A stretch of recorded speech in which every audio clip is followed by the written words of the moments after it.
In the frozen silence of Verdun, there are stories the history books never told. Whispers in the fog, footsteps in the mud, and eyes watching from the trench long after the war was over. This is not just a tale of war. It's the story of those who never left. The historian's journey. In the late autumn of 2023, a young Dutch historian named Elias van Doren arrived in Verdun, France. The skies were heavy with gray, and the wind carried the scent of earth long soaked in forgotten blood. Elias wasn't just a tourist, nor was he here on a casual academic trip. He had been chasing shadows, fragments of stories, incomplete journal entries, and whispered rumors that had persisted for over a century. He was writing his master's thesis on the psychological trauma of soldiers during World War I. But deep inside, he was searching for something more, something personal. His great-grandfather had fought and vanished near Verdun in 1916. The family never received closure. No body, no final letter. Just silence. Armed with a backpack, an old camera, and a passion for uncovering hidden truths, Elias set up camp near the remnants of the trenches that once formed the Western Front. Few visitors came this late in the season. The surrounding woods stood still, as if holding their breath, guarding the memories of what had happened there. As night fell, Elias wandered along the edges of the trench line, his boots crunching the fallen leaves. The fog began to roll in, thick and low, covering the scarred landscape like a shroud. He paused often, taking notes, photographing rusted barbed wire and shattered helmets barely poking out of the earth. Locals had warned him, not directly, but with nervous glances and quickly changed topics. They called that area Le Couloir des Âmes Perdues, the corridor of lost souls. It was a name whispered, never spoken aloud with confidence. But Elias, driven by curiosity and something deeper he couldn't quite name, didn't heed the warnings. He found an old trench, nearly collapsed, but partially intact. Stepping down into it, he was struck by how quiet it was, so quiet, in fact, that he could hear his heartbeat echoing off the muddy walls. The trench smelled of mold, rust, and something else, something older. The air was heavy, and then, as he turned to leave, something caught his eye, a faint glimmer beneath a pile of rocks. Brushing them aside, Elias uncovered a rusted tin box. Inside, wrapped in oilcloth, was a journal. Its pages were stained, the ink faded, but still legible. The name on the inside cover read, Lucien Moreau, 132 E Regiment d'Infanterie. Elias stared at the name. It meant nothing to him. Not yet, but he felt a chill run through him, as if the journal itself had been waiting for someone to find it. And as the wind began to howl through the broken woods above, he heard what sounded like distant whispers, faint, fragmented, and in French. He looked around, heart pounding, but he was alone. At least he thought he was. Whispers in the fog. The night deepened as Elias sat inside his small tent pitched near the edge of the trench. The journal lay beside him, its cracked leather cover now dry, its pages open to a faded entry dated October 10th, 1916. Lucien Moreau had written of fear, of hunger, and of being abandoned. But most unsettling was the last line of the page. There are voices here that do not belong to the living. Elias shivered. He told himself it was the cold, but the fog outside had thickened, pressing against the tent walls like a living thing. It muffled the world around him, turning the forest into a soundless void. He reached for his recorder, noting down his first impressions of the journal, but his voice felt small inside the cocoon of silence. Then, somewhere beyond the thin veil of his tent, he heard it. A whisper, faint, breathless, like someone murmuring just inches from his ear. He froze, listening.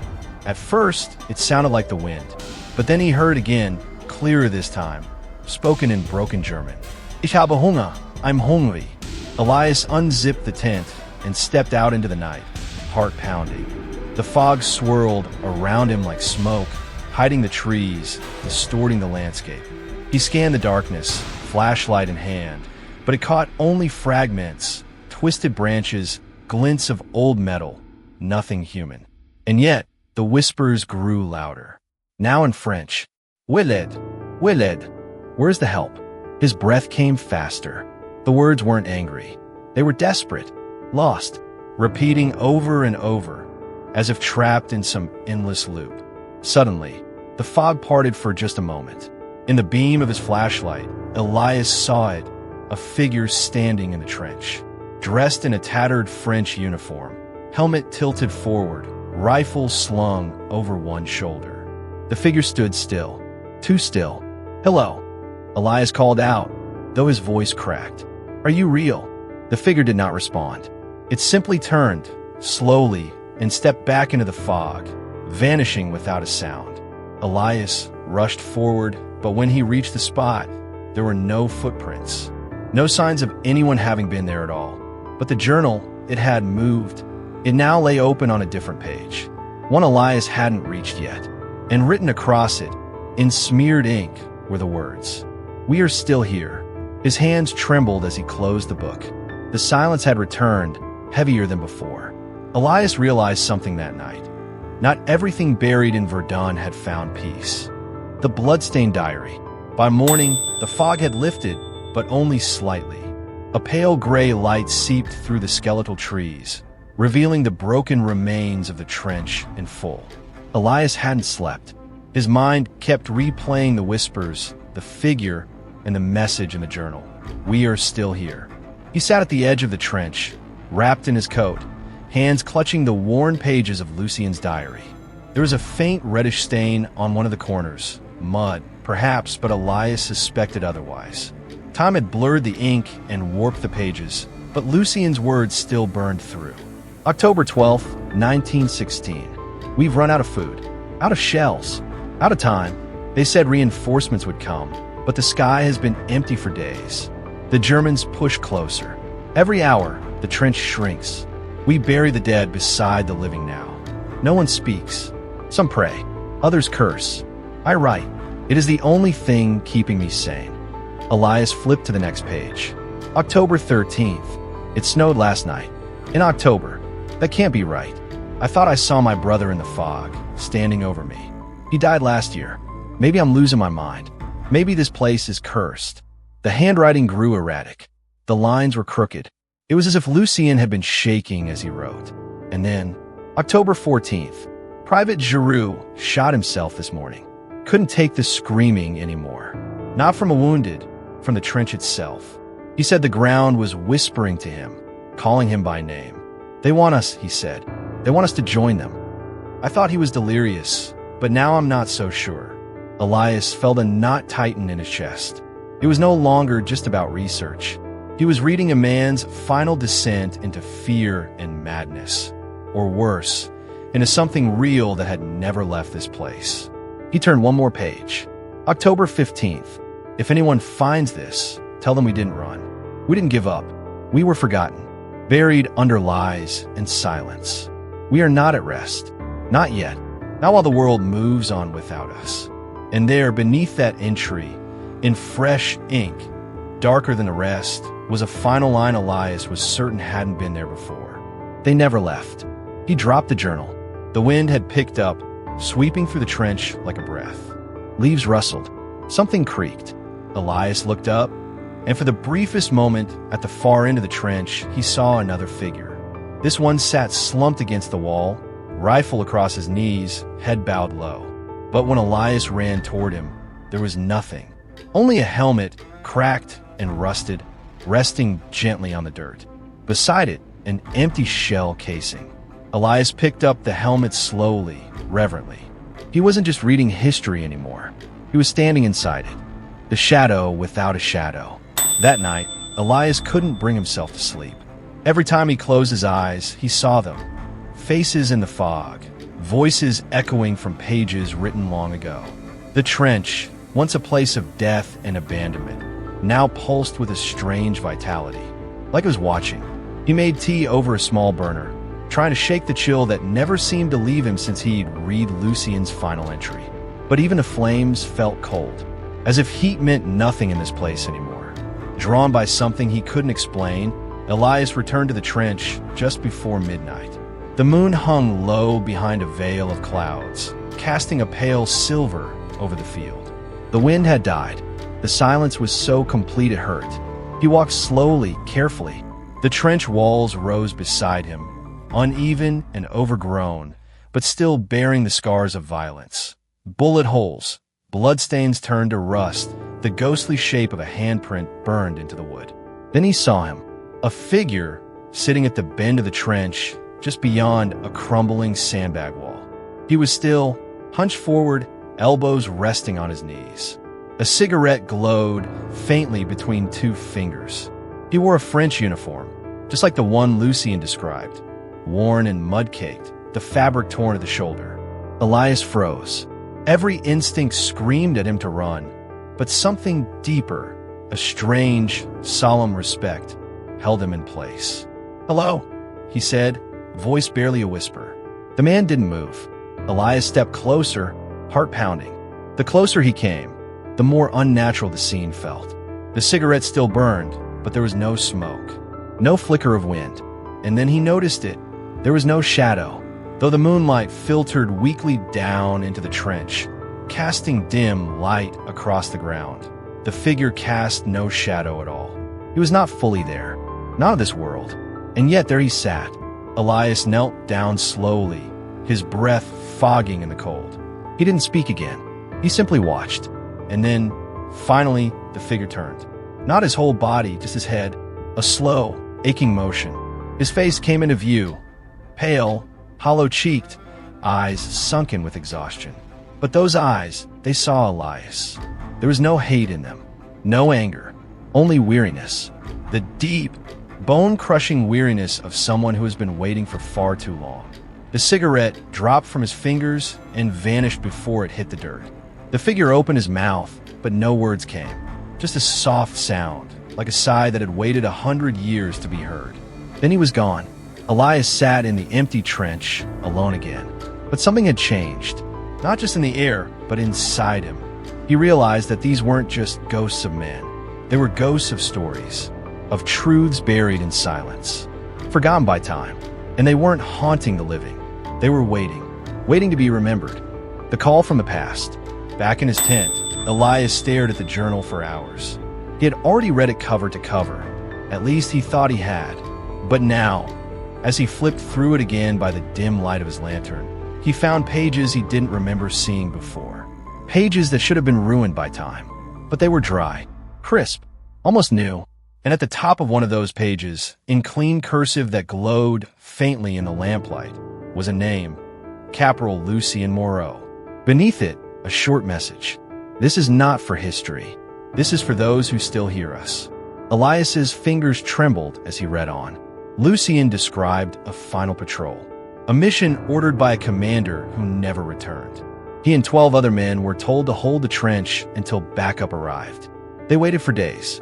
The rain never stopped. Food ran out. Ammunition dwindled. Morale shattered. But the worst wasn't hunger or fear. It was the sense of being erased. No messages came. No flares. No footsteps in the mud. Just silence. One by one, the men changed. Some became quiet, hollow. Others claimed to see things. Their dead families, shadows in the fog, voices calling their names. Lucien wrote, "It wasn't madness. Not all of it. There's something buried here. Something that doesn't die. We were abandoned by the living, but not by the dead." Elias swallowed hard. The entries grew darker, more desperate. On the final page, written in a frantic scrawl, Lucien said he had made a decision. If the world had forgotten them, he would leave a record not just for historians, but for anyone willing to listen. And then, the final chilling line. "If you found this, then the ground has spoken to you too. We are still in the trench. Find us. Speak our names, or we will never leave." Just then, the temperature in the tent dropped. Elias's breath turned to mist. And from outside, clearer than ever, he heard it. A voice, deep, echoing from the trench, calling his name. Elias. Not shouted, not whispered, but known. He stepped outside, heart pounding. The fog had returned, thicker than ever, curling through the forest like smoke from an invisible fire. But the voice came again. Elias. Not angry, not pleading, but filled with something older than either. recognition. He stood at the edge of the trench, lantern raised high. The shadows moved beneath him, shapes flickering at the corners of vision. They weren't just haunting the place. They were waiting for him. The horror repeats. The moment Elias stepped toward the trench, the world shifted. It wasn't sudden. No flash of light, no deafening roar. Just a soft, surreal unraveling. Like waking into someone else's dream. The ground beneath his boots felt heavier. Veta, the air thickened, filled with the metallic scent of blood and gunpowder. The wind changed, carrying not the breeze of a cold forest night, but the thunder of distant artillery. He blinked. The modern remnants of the trench were gone. In their place stood towering walls of fresh mud and sandbags, glistening with moisture. Torn uniforms lay across broken crates. Rifles leaned against damp wood. Lanterns flickered, casting yellow light on trembling faces. Elias was no longer alone. Around him stood soldiers, young, pale, and hollow-eyed. Some smoked in silence. Others stared into the dark, as if expecting the earth to swallow them whole. They wore the blue coats of French infantry. Their hands trembled. Their lips moved silently, repeating prayers or names. No one looked at him. He stepped forward, mouth dry. He wasn't sure if he was hallucinating, dreaming, or if the trench itself had called him back. A whistle blew. Suddenly, all hell broke loose.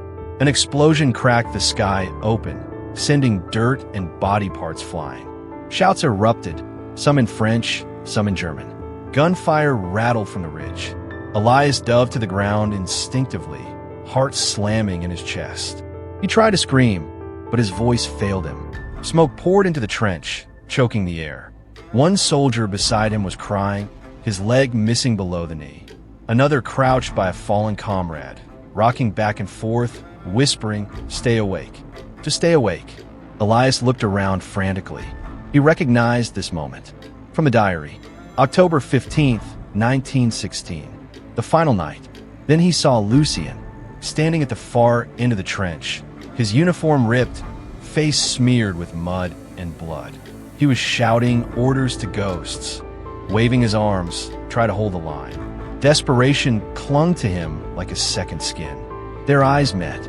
Lucien's expression changed. Not confusion, not fear, recognition, as if he'd been waiting. He raised a hand, not to wave but to point, toward something behind Elias. Elias turned and saw nothing, just the fog, but from it a dark shape emerged, taller than a man, cloaked in shadow, not German, not French, not human. It moved slowly, dragging behind it the echoes of 1,000 screams. Wherever it stepped, the trench walls bled. Elias fell back. The vision shattered. He woke in his tent, gasping, soaked in sweat. The trench outside was quiet once more. No soldiers, no smoke, no war, but the mud on his boots was fresh. His hands were stained red, and in his ears, the screams still echoed. He looked at the diary. A new page had appeared. Just 5 words. Now you understand. Help us. The Phantom Patrol. The next night, Elias didn't try to sleep. He waited. He'd set up a motion camera near the trench, partly out of habit, partly out of fear. But deep down, he knew what he was about to witness wouldn't be caught on film. Whatever was happening here wasn't meant for the camera. It was meant for him. Just after 2 a.m., the forest stilled. The wind stopped. Even the owls fell silent. And then, he heard it. Footsteps. Not hurried, not loud, measured, rhythmic, boots on dirt. He crept toward the trench, holding his breath. The fog returned, rolling in like a tide. And within it, shadows moved. 6 men, maybe 7, marching in formation. Helmets on, rifles slung. Their blue uniforms faded to gray, soaked with mud and time. Their faces were pale, drained of life, but their eyes were focused. Not vacant, not wandering. These men were on a mission. They moved silently, without speaking, up and down the trench line. A patrol. Elias stood completely still. The air was so cold his skin burned. He watched as the soldiers walked past him, within arm's reach. None looked at him. None acknowledged him. They passed through him like smoke, but left behind a chill that cut to the bone. The one in front, tall, gaunt, clutched something tightly to his chest. A photograph? A letter? And then the final soldier paused. He stopped at the same corner Elias had seen Lucien days before. He lit a cigarette. The ember glowed faintly, just like it had in the vision. And for a brief second, he looked at Elias, not with surprise, but with the weary eyes of someone who had seen too much for too long. And then he turned and vanished. The entire patrol faded into the mist, swallowed by time once more. Elias fell to his knees, not out of fear, but out of sorrow. These weren't ghosts in search of vengeance. They were soldiers still on duty, still walking the trench, still waiting for orders, for rescue, for remembrance. He looked at the journal in his hands. A new line had been written. Our watch continues, until someone speaks. The ground below him trembled, not with war, but with memory, with the weight of stories buried and denied. Elias finally understood. Verdun wasn't just a battlefield. It was a wound that never closed. And the men who died here weren't haunting it. They were holding it together. The appearance of Lucien. The next evening, Elias returned to the trench with a quiet reverence.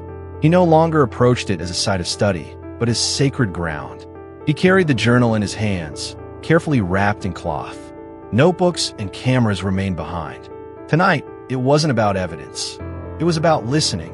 He stood at the same bend where the Phantom Patrol had disappeared the night before. The silence was so complete, it felt like even the earth had paused to wait. Then, a soft rustle, a shift in the mist, and there he was, Lucien, standing just a few meters away. No longer a flicker in the corner of his eye, no longer a shape caught in passing. Lucien Moreau stood fully visible, bathed in the silver light of the moon. His uniform was torn, streaked with blood and earth. His face was pale, but not lifeless. In his eyes burned the quiet strength of a man who had waited over a century. Not for peace, but for someone to hear his truth. Elias couldn't move, couldn't speak. Lucien took a step forward, and then another. He stopped just short of Elias, looking down at the journal in his hands. When he finally spoke, his voice was low, calm, and clear. You found it. Elias nodded slowly, barely breathing. Lucien looked up, scanning the trench around them. His gaze lingered on empty corners, as if still seeing the men who once stood there. Then he looked back at Elias. You see us. You hear us. A pause. Then, almost a whisper. So now you must speak for us. Elias opened his mouth, but the words caught in his throat. Lucien stepped closer. Tell them what happened here. Not the dates. Not the numbers. Tell them about the fear, the silence, the loneliness. Tell them we were men, not ghosts, not forgotten. His voice cracked slightly, like something held too long, finally letting go. We died long ago, but we are not at rest. Not until someone carries our names beyond this fog. The wind picked up, rustling the trees above. Lucien looked up at the night sky. We never wanted to be remembered for how we died. We wanted to be remembered for how we lived and how we waited. He reached out, and for the briefest second, his hand passed through Elias's shoulder. Cold, heavy, and gone. Lucien stepped back into the mist.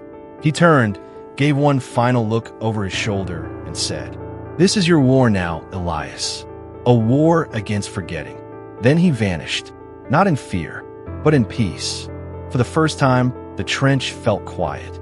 Not hollow, not haunted, but still, as if it had just exhaled after 100 years of holding its breath. The end of the journey, and the beginning of a new one. Dawn broke slowly over Verdun. The fog, for once, did not return. The sky was pale gold, brushing the treetops with color that hadn't been seen in days.